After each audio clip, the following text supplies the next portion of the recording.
Hello दोस्तों, good morning, sorry good evening, नमस्कार। आप सभी का एक बार फिर से बहुत बहुत स्वागत है आप सभी के अपने यूट्यूब चैनल परीक्षा की शिक्षा में। आई होप कि आप सभी अच्छे होंगे, आपकी तैयारी बड़ी तरीके से चल रही है। तो जो बच्चे क्लास में फर्स्ट हमें पहली बार नए हैं उन सभी को पता होगा हमारे साथ आपकी बीएड परीक्षा 2024 की तैयारी जो रेगुलर बेसिस पे करवाई जाए। जिसे भी तैयारी पूरी करनी है, कंप्लीट करनी है, चैनल को जो है सब्सक्राइब करके हमारे साथ जुड़ जाइए और उसके बगल में जो बेल आइकन है उसको ऑन कर लेंगे, ठीक है। और जो क्लासेस है सिर्फ बीएलएड वालों के नहीं, डीएलएड वाले जो है उनके लिए भी इंपॉर्टेंट होने वाली है। तो जो बीएड और डीएलएड किसी भी स्टेट के हों, आप एग्जाम देना चाहते हैं तो हमारे क्लासेस को जो है डेली बेसिस पर अटेंड कीजिए। आपकी जो क्लास है सभी के लिए है, ठीक है, हर एक स्टेट के लिए है, याद रखिएगा। तो क्लास का जो समय है देख लीजिए। जीके जिसकी जो क्लास है सुबह 10 बजे, रीजनिंग की क्लास तो पढ़ के कलर की क्लास शाम को 4 बजे, और हिंदी की जो क्लास है शाम को 7 बजे। हमारी क्लासेज जो शेड्यूल है इस पे याद करके इसी टाइम पर क्लासेज जो भी आप देता है मुझे पूरा वो कंप्लीट करना है, ठीक है।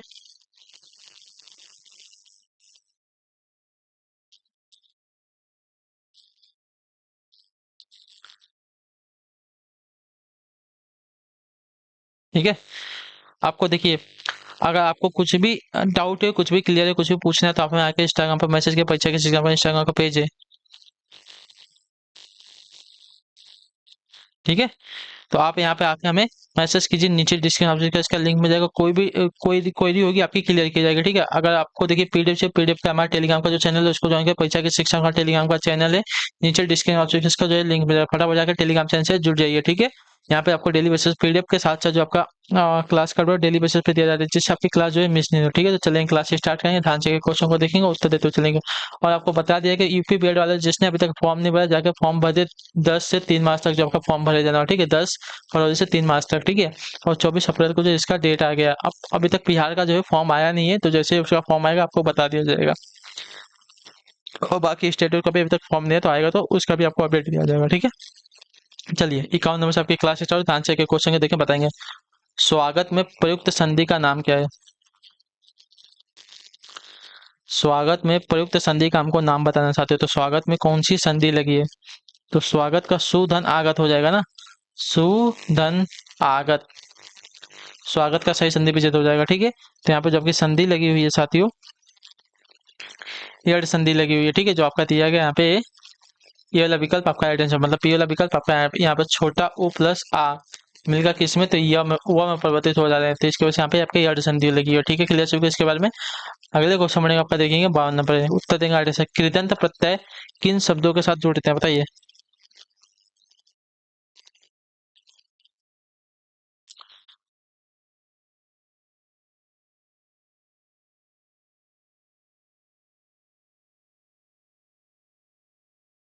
बताइए, कृदंत प्रत्यय किन शब्दों से जुड़ते हैं, बताइए। कृदंत प्रत्यय जो है किन शब्दों के साथ जुड़ते हैं, इसका राइट आंसर क्या होता है? तो देखिए, कृदंत प्रत्यय जो आपका जुड़ते हैं साथियों आपका क्रिया के साथ, ठीक है।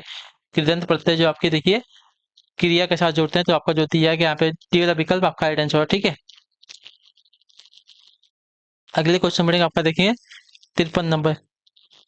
केसो कही नहीं जाए का कहिए देखत तब रचना विचित्र अति समोजी मनि ही मन रही है। उपयुक्त पंक्ति किस कवि द्वारा रचित है? केसो कही न जाए का कहिए देखत तब रचना विचित्र अति समुझी मन ही मन रही है। उपयुक्त पंक्तियों जो किस कवि द्वारा रचित है?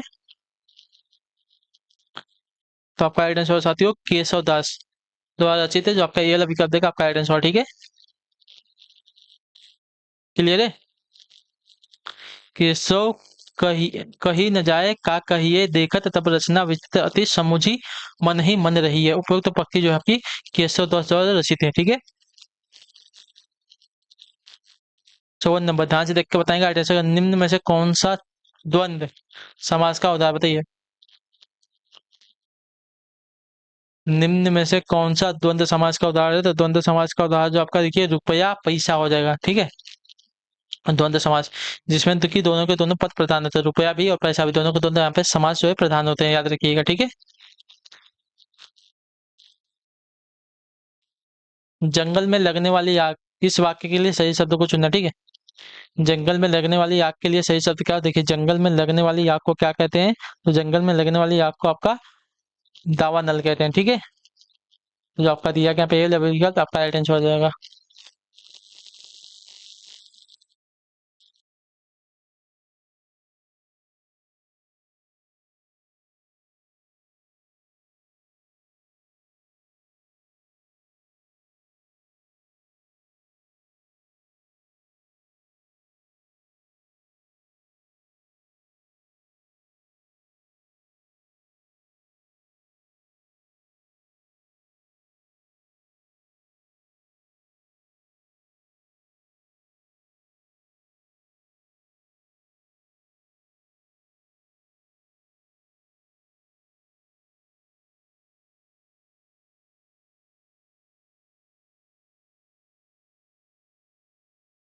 ठीक है।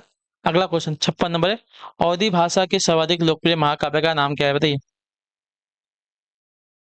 तो अवधी भाषा के सर्वाधिक लोकप्रिय महाकाव्य का जो नाम है साथियों, रामचरितमानस है, जो आपका दिया गया डी वाला विकल्प आपका राइट आंसर हो जाएगा। ठीक है। चलिए अगले क्वेश्चन बढ़ेगा, आपका देखिए 57 नंबर है, विद्यापति की पदावली की भाषा क्या है बताइए। विद्यापति की पदावली की भाषा क्या है, तो विद्यापति की पदावली की जो भाषा है साथियों आपकी मैथिली है, जो आपका दिया गया यहाँ पे ये वाला विकल्प आपका राइट आंसर है। ठीक है। चलिए अगले क्वेश्चन बढ़ेगा, आपका 58 नंबर बताइएगा राइट आंसर होगा, शेष कादम्बरी के रचयिता कौन थे। शेष कादम्बरी के रचयिता कौन थे, देखिए शेष कादम्बरी के रचयिता की अगर बात करो तो अलका सरावगी है। ठीक है। शेष कादम्बरी के रचयिता का नाम जो आपका अलका सरावगी है, तो जो आपका दिया गया यहाँ पे डी वाला विकल्प 58 पे आपका राइट आंसर। ठीक है। अगले क्वेश्चन बढ़ेगा आपका 59 नंबर बताइएगा, ध्यान से देखो उत्तर देंगे आगे। मुख्य रूपी चांद पर राहु भी धोखा खा गया, पंक्तियों का रचनाकार, पंक्तियों में कौन सा अलंकार है।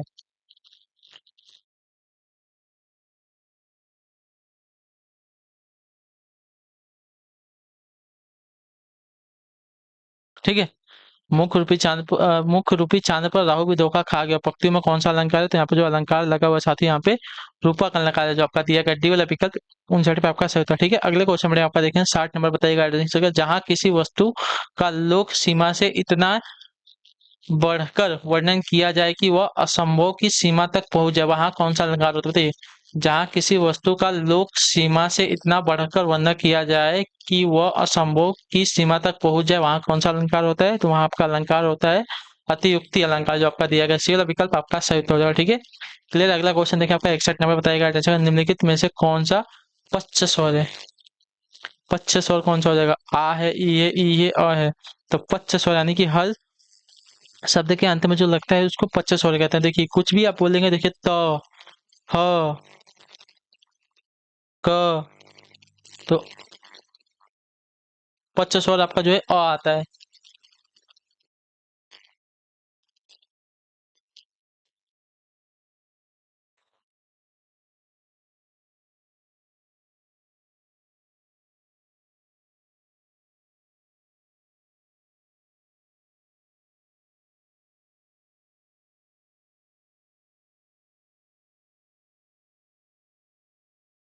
क्लियर है। तो अ जो है हमारा क्या है, पच्च स्वर है। ठीक है। मतलब हर शब्द के अंत में देखिए आप कुछ भी बोलेंगे तो हमारा अ जो है आता ही आता है, तो उसको पच्च स्वर कहते हैं। ठीक है। तो अ हमारा पच्च स्वर है। अगले क्वेश्चन में आपका देखिए, रसोई घर में कौन सा समास है। रसोई घर में कौन सा समास है, तो रसोई घर में जो आपका समास लगा है साथियों, तत्पुरुष समास लगा। रसोई का घर होता है रसोई घर। ठीक है। तो यहाँ पे तत्पुरुष समास हो जाएगा। रसोई करने के लिए घर होता है। ठीक है। तो रसोई करने के लिए घर यानी कि यहाँ पे तत्पुरुष समास हो जाएगा। अगले क्वेश्चन क्वेश्चन पढ़ेंगे 63 नंबर, हिंदी साहित्य के किस भाव को जो है व्यभिचारी भाव कहा जाता है। हिंदी साहित्य के किस भाव को जो है व्यभिचारी भाव कहा जाता है। देखिए हिंदी साहित्य के किस भाव को, तो आपका संचारी भाव को। ठीक है। हिंदी साहित्य के संचारी भाव को जो आपका देखिए व्यभिचारी भाव का, जो आपका दिया गया टी वाला विकल्प आपका सही उत्तर हो जाएगा। ठीक है। क्लियर है। चलिए अगला क्वेश्चन देखिए, आपका 64 नंबर, ध्यान से देखिएगा, बताइएगा आंसर। जहाँ एक ही शब्द के अनेक अर्थ व्यक्त किए गए हों, तो वहां कौन सा अलंकार होता है। जहाँ एक ही शब्द के अनेक अर्थ व्यक्त किए गए हों, वहां कौन सा अलंकार होता है, तो वहां आपका अलंकार होता है साथियों आपका श्लेष अलंकार, जो आपका सी वाला विकल्प देगा आपका आइडेंटिटी। ठीक है। जहाँ एक ही शब्द के अनेक, ठीक है, जहाँ एक ही शब्द के अनेक व्यर्थ अर्थ जो है व्यक्त किए गए हों, एक ही शब्द के अनेक व्यर्थ होते हैं, वहां पे कौन सा अलंकार, तो आपका श्लेष अलंकार होता है। इतने याद रखिएगा। ठीक है। 65 नंबर, आदिकाल में आदिकाल में किस कवि ने जो है अवट भाषा की रचना का जो है प्रयोग किया था बताइए। आदिकाल में किस कवि ने जो है अवट भाषा की रचना का जो है प्रयोग किया था, तो आपका राइट आंसर हो जाएगा साथियों यहाँ पे अब्दुल रहमान। आदिकाल में किस कवि ने, तो अब्दुल रहमान ने जो है आपकी अवध भाषा का प्रयोग किया था। ठीक है। अवध भाषा में रचना की है। आदिकाल में किस कवि ने अवध भाषा में रचना की है, तो अब्दुल रहमान ने की है। ठीक है। जो आपका बी विकल्प देगा आपका सही उत्तर हो जाएगा। अगला क्वेश्चन देखेंगे 66 नंबर, परिवर्तन नामक कविता सर्वप्रथम सुमित्रा नंदन पंत के किस कविता संग्रह में संग्रहित हुई है बताइए। तो आपका राइट आंसर पल्लव, जो आपका बी विकल्प देगा आपका राइट आंसर होगा। ठीक है। क्लियर। सो इसके बारे में परिवर्तन नामक कविता जो है सर्वप्रथम सुमित्रा नंदन पंत के पल्लव नामक कविता संग्रह में संग्रहित हुई है। क्लियर हो गया यहाँ तक। ठीक है। अगला क्वेश्चन 67, भिखारी दास की रचना का क्या नाम बताइए। भिखारी दास की रचना का क्या नाम है, तो भिखारी दास की रचना का जो नाम है आपका हो जाएगा साथियों काव्य निर्णय। जो आपका दिया गया यहाँ पे ये वाला विकल्प आपका राइट है, ठीक है। भिखारी दास की रचना का क्या नाम है, तो काव्य निर्णय। क्लियर सभी को, तो जो आपका ये वाला विकल्प देगा आपका राइट आंसर। अगले क्वेश्चन बढ़ेंगे 68 नंबर। 19वीं सदी की साहित्य सर्जना का मूल हेतु क्या है बताइए। 19वीं सदी की साहित्य सर्जना का मूल उद्देश्य क्या है। 19वीं सदी की साहित्य सर्जना का मूल हेतु क्या है, तो आपका राइट आंसर हो जाएगा यहाँ पे पराधीनता का बोध कराना। जो आपका दिया गया यहाँ पे सी वाला विकल्प आपका 19वीं सदी के साहित्य सर्जना का मूल हेतु आपका पराधीनता का बोध कराना है, ठीक है। अगला क्वेश्चन 69 नंबर है, ध्यान से देखिएगा, उत्तर दीजिएगा राइट आंसर का। यह प्रेम को पंथ कराल महा तरवारी की धार पे धावनो है नामक पंक्ति किस कवि द्वारा सृजित हुई है बताइए। यह प्रेम को पंथ कराल महा तरवारी की धार पे धावनो है नामक पंक्ति जो है किस कवि द्वारा सृजित की गई है, तो ये पंक्ति जो आपकी सृजित की है साथियों बोधा द्वारा। जो आपका बी विकल्प देगा आपका राइट आंसर, ठीक है। क्लियर है। अगला क्वेश्चन देखेंगे 70 नंबर, ध्यान से देखिए, बताइए आचार्य केशव दास को जो है कठिन काव्य का प्रेत किस आलोचक ने कहा है बताइए। आचार्य केशव दास को जो है कठिन काव्य का प्रेत किस आलोचक ने कहा था, तो आपका राइट आंसर हो जाएगा साथियों आचार्य रामचंद्र शुक्ल ने कहा था, ठीक है। आचार्य केशव दास को कठिन काव्य का प्रेत जो है आपका रामचंद्र शुक्ल ने कहा था, इतना याद रखिए, ठीक है। जो आपका डी विकल्प देगा आपका राइट आंसर, ठीक। अगले क्वेश्चन बढ़ेंगे 71 नंबर, अपभ्रंश का वाल्मीकि किसे कहा गया बताइए।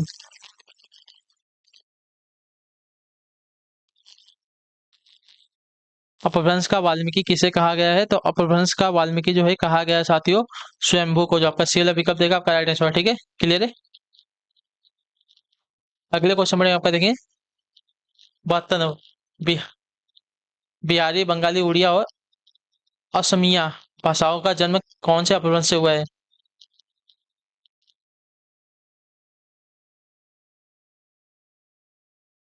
ठीक है।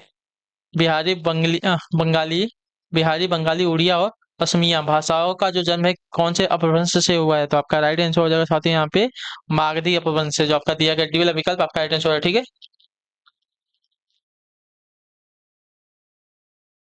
क्लियर है।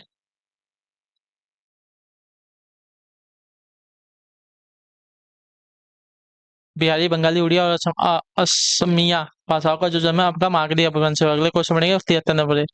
निम्न में से कंठ ध्वनिया कौन सी है, तो देखिए कंठ ध्वनिया की अगर बात करें तो कंठ ध्वनिया जो आपकी हो जाएगी यहाँ पे क ख ग घ अंग, ये आपकी कंठ ध्वनिया होती है, ठीक है।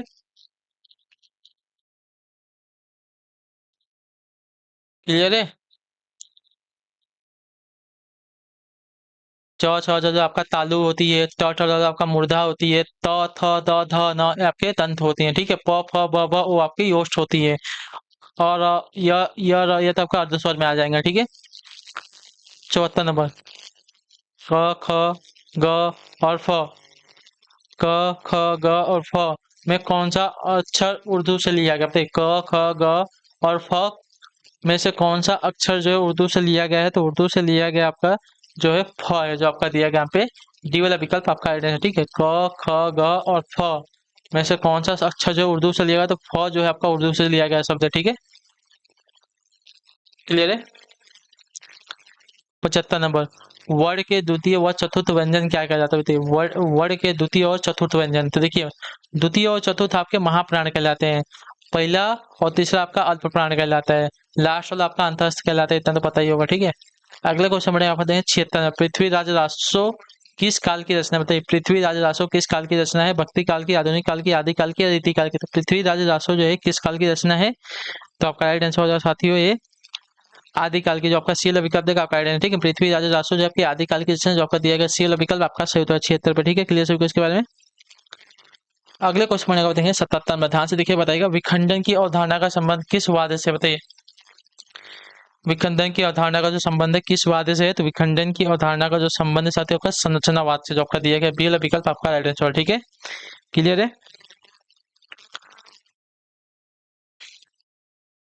अगले क्वेश्चन बढ़ेंगे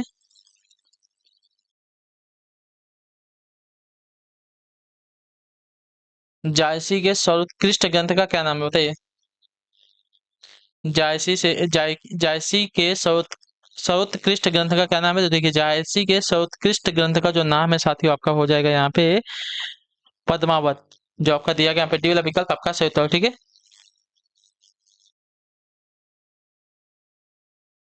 ठीक है, जायसी के सर्वोत्कृष्ट ग्रंथ का जो नाम है पद्मावत है। अगले क्वेश्चन में आपका देखें 79 नंबर, मनोविश्लेषणात्मक शैली के उपन्यासकार कौन? बताइए, मनोविश्लेषणात्मक शैली के उपन्यासकार का क्या नाम है? तो आपका राइट आंसर हो जाएगा साथियों यहाँ पे इलाज चंद्र जोशी, जो आपका दिया गया यहाँ पे सी वाला विकल्प आपका राइट आंसर, ठीक है। क्लियर सभी को इसके बारे में क्या पूछा गया था? मनोविश्लेषण मनोविश्लेषणात्मक शैली के उपन्यासकार का जो नाम है आपका क्या है? इलाज चंद्र जोशी है, ठीक है, इतना याद रखिएगा, ठीक है। अगला क्वेश्चन 80 नंबर है, ध्यान से देखकर उत्तर देने की कोशिश करेंगे। आगे बिहारी निम्नलिखित में से किस काल के कवि थे? तो बिहारी जो है आपके साथियों थे रीति काल के कवि, जो आपका दिया गया यहाँ पे सी वाला विकल्प आपका राइट आंसर हो जाएगा, ठीक है। क्लियर सभी को इसके बारे में। अगला क्वेश्चन देखिए आपका 81 नंबर, उत्तर देने की कोशिश करेंगे। आगे हिंदी को राष्ट्रभाषा घोषित करने के हिंदी को राष्ट्रभाषा घोषित करने के और हिंदी भाषी प्रस्तावक का क्या नाम होते? हिंदी को राष्ट्रभाषा घोषित करने के और हिंदी भाषा प्रस्तावक का क्या नाम था? तो आपका राइट आंसर हो जाएगा साथियों गोपाल स्वामी अयंगर, ठीक है। हिंदी को राष्ट्रभाषा घोषित करने के और हिंदी भाषी प्रस्तावक का जो नाम था गोपाल स्वामी अयंगर था, तो जो आपका दिया गया यहाँ पे सी वाला विकल्प आपका सही उत्तर है, ठीक है। चलिए 82 नंबर है, बताएंगे राइट आंसर क्या हो जाएगा। राष्ट्रभाषा प्रचार समिति की स्थापना किस वर्ष हुई थी? देखिए राष्ट्रभाषा प्रचार समिति की जो स्थापना है आपकी हुई थी साथियों 1936 ईस्वी में, जो आपका दिया गया बी विकल्प आपका राइट आंसर, ठीक है। अगले क्वेश्चन में 83 नंबर, उत्तर देंगे राइट आंसर। भारतीय साहित्य परिषद के सह संस्थापक कौन थे? बताइए, भारतीय साहित्य परिषद के सह संस्थापक की बात कर रहे हैं, तो आपका राइट आंसर हो जाएगा साथियों आपके प्रेमचंद जी, जो आपका दिया गया यहाँ पे डी वाला विकल्प आपका राइट आंसर, ठीक है। भारतीय साहित्य परिषद के सह संस्थापक आपके प्रेमचंद जी, जो आपका डी वाला विकल्प देगा आपका राइट आंसर, ठीक है। अगला क्वेश्चन देखें आपका 84 भाषा की सार्थक लघुत्तम इकाई मानी जाती है क्या? बताइए, भाषा की सार्थक लघुत्तम इकाई मानी जाती है क्या? तो आपका राइट आंसर हो सकते हो शब्द, जो आपका बी वाला पिकअप देगा आपका राइट आंसर, ठीक है। क्लियर है। अगले क्वेश्चन बढ़ेगा आपका 85 नंबर है, मुंबई हिंदी विद्यापीठ की स्थापना किस वर्ष हुई थी?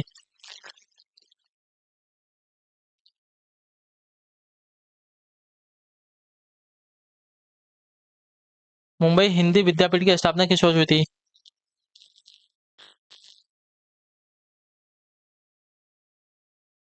1938 में, ठीक है। तो आपका पहला विकल्प देखिए आपका राइट आंसर, ठीक है। मुंबई हिंदी विद्यापीठ की स्थापना जो हुई थी 1938 ईस्वी में, ठीक है। क्लियर है सभी को। अगले क्वेश्चन बढ़े 86 नंबर, हिंदी में हिंदी साहित्य का इतिहास सबसे पहले किसने लिखा है? देखिए हिंदी में हिंदी साहित्य का इतिहास सबसे पहले किसने लिखा है? तो हिंदी में हिंदी साहित्य का इतिहास सबसे पहले किसने लिखा है? तो आपका राइट आंसर साथियों शिव सिंह सेंगर ने, ठीक है। हिंदी में हिंदी साहित्य का इतिहास सबसे पहले शिव सिंह सेंगर ने लिखा, तो जो आपका बी अभी कब देगा आपका सही उत्तर। अगले क्वेश्चन में 87 नंबर, ध्यान से देखिएगा, बताइएगा राइट आंसर क्या हो जाएगा। हिंदी भाषा के प्रचार प्रसार हेतु वर्ष 1995 में गठित राजभाषा आयोग ने कितनी सिफारिशें की थी? बताइए, हिंदी भाषा के प्रचार प्रसार हेतु वर्ष 1995 में गठित राजभाषा आयोग ने जो है कितनी सिफारिशें की थी? तो आपका राइट आंसर हो सकते 19 सिफारिशें की थी, जो आपका दिया गया सी वाला विकल्प आपका सही उत्तर, ठीक है। क्लियर है। अगला क्वेश्चन देखिए आपका 88 नंबर, बताइएगा राइट आंसर। निम्नलिखित में से कौन जो है सप्तक परंपरा का कवि नहीं था? बताइए, निम्नलिखित में से कौन जो है सप्तक परंपरा का कवि नहीं है? सप्तक परंपरा का कवि कौन नहीं है? तो आपका राइट आंसर हो जाएगा साथ ही यहाँ पे हरि नारायण व्यास, जो आपका ये वाला विकल्प देगा आपका राइट आंसर हो जाएगा, ठीक है। क्लियर है। हरि नारायण व्यास जो आपके सप्तक परंपरा के कवि नहीं है। लिपि किसे कहते हैं? बताइए, लिपि किसे कहते हैं? तो लिपि जो आपका देखिए लिखित ध्वनि संकेतों को कहा जाता है, तो जो आपका दिया गया यहाँ पे ये वाला विकल्प आपका राइट आंसर है, ठीक है। जो लिखा होता है उसको कहते हैं, ठीक है। लिपि जो है लिखित ध्वनि संकेतों को कहा जाता है, इतने याद रखें, ठीक है। अगला क्वेश्चन 90 नंबर, हिंदी विश्व सम्मेलन नागपुर में कब हुआ था? बताइए, हिंदी विश्व सम्मेलन जो है नागपुर में कब हुआ था, हमसे पूछा है, ठीक है, बताने की कोशिश करेंगे। तो हिंदी विश्व सम्मेलन जो है नागपुर की बात हो रही है, तो आपका हो जाएगा साथियों आपका 1975 में, ठीक है। हिंदी विश्व सम्मेलन नागपुर में आपको 1975 में संपन्न हुआ था। 91 नंबर,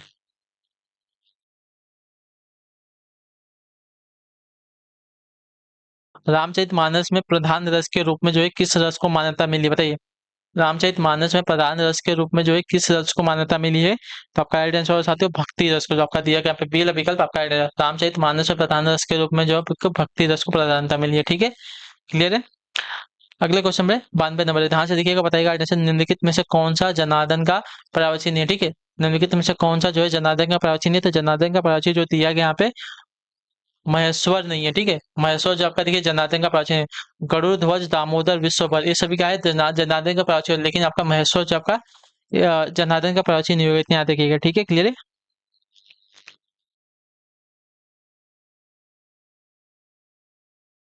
पद्मा पद्मावत में पद्मावत के कुल सर्गों यानी कि खंडों की संख्या कितनी, बताइए। पद्मावत के कुल सर्गों की संख्या कितनी है, यानी कि खंडों की संख्या कितनी है? तो आपका राइट आंसर हो जाएगा साथियों यहाँ पे 57 है। पद्मावत में कुल सर्गों की जो संख्या है, खंडों की जो संख्या है 57 है, जो आपका दिया गया यहाँ पे ये वाला विकल्प आपका सही उत्तर हो जाएगा, ठीक है। अगला क्वेश्चन 54, आदमी कितना स्वार्थी हो जाता है जिसके लिए मरो वही जान का दुश्मन हो जाता है, यह कथन गोदान के किस पात्र का, बताइए। आदमी कितना स्वार्थी हो जाता है जिसके लिए मरो वही जान का दुश्मन हो जाता है, यह कथन गोदान में किस पात्र का है? तो होरी नहीं, होरी होरी पात्र का है, ठीक है, क्लियर है। होरी पात्र का जो है कथन याद रखिए, ठीक है। होरी पात्र का जो कथन है, आदमी कितना स्वार्थी हो जाता है जिसके लिए मरो वही जान का दुश्मन होता है, यह कथन जो है गोदान के किस पात्र का था? होरी का है, ठीक है। अगले क्वेश्चन 95 में, अल्पसंख्यक का विलोम शब्द क्या होगा, बताइए। अल्पसंख्यक का विलोम शब्द क्या है, देखिए।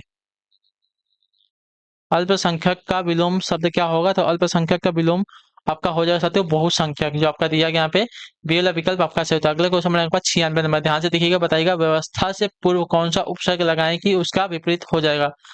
व्यवस्था का व्यवस्था से पूर्व कौन सा उपसर्ग लगाएंगे कि तो उसका अर्थ जो है विपरीत हो, तो देखिए व्यवस्था में हम क्या लगाएंगे? तो अव्यवस्था लगाएंगे, तो उसका अर्थ क्या है? विपरीत हो जाएगा, ठीक है। तो अव्यवस्था में हमको अ लगा देंगे तो अव्यवस्था हो जाएगा, यानी कि उसका जो अर्थ है पूरा का पूरा बदल जाएगा, ठीक है। अगले क्वेश्चन बढ़ेंगे आपका 97 में, किस काल को जो है आचार्य विश्वनाथ प्रसाद मिश्र ने जो है श्रृंगार काल की संज्ञा दी, बताइए। किस काल को जो है आचार्य विश्वनाथ प्रसाद ने जो है मिश्र सॉरी श्रृंगार काल की जो है संज्ञा दी है? किस काल को जो है आचार्य विश्वनाथ प्रसाद मिश्र ने जो है श्रृंगार काल की संज्ञा दी है? तो आपका सही उत्तर हो जाएगा साथियों यहाँ पे रीति काल को, ठीक है। रीति काल को जो है आचार्य विश्वनाथ प्रसाद मिश्र ने जो आपके श्रृंगार काल की संज्ञा दी, ठीक है। किस काल को? तो रीति काल को, इतने याद रखिएगा, ठीक है, क्लियर सभी को। चलिए अगला क्वेश्चन देखिए आपका 98 में, देवासुर में कौन सा समास है? तो देखिए देवासुर यानी कि यहाँ पे देव असुर, देव और असुर हो जाएगा ना। कौन सा समास हमसे पूछा है? तो यहाँ पे आपका द्वंद्व समास होगा, देव और असुर, यहाँ पे दोनों को दो आपके पद प्रधान हो जाएगा, ठीक है। देवासुर में आपके दो पद प्रधान, देव और असुर, ठीक है, क्लियर सभी को इसके बारे में। तो जो आपका दिया गया यहाँ पे डी वाला विकल्प आपका राइट आंसर, ठीक है। अगला क्वेश्चन 99 में क्या देगा? अंतड़ियों में बल पड़ना, अंतड़ियों में बल पड़ना, इसका क्या अर्थ बताइए। अंतड़ियों में बल पड़ना का क्या अर्थ होता है? देखिए अंतड़ियों में बल पड़ना का होता है बहुत हंसना, जब कभी विकल्प देगा आपका सही उत्तर, ठीक है। अंतड़ियों में बल पड़ना का अर्थ होता है बहुत हंसना, ठीक है। अगला क्वेश्चन 100 नंबर, ध्यान से देखिएगा, बताइएगा सही उत्तर क्या होता है। क्या दिया गया है? निम्न में से किसे मैथिली कोकिल कहा जाता है, बताइए। निम्न में से किसे जो है मैथिली कोकिल कहा जाता है?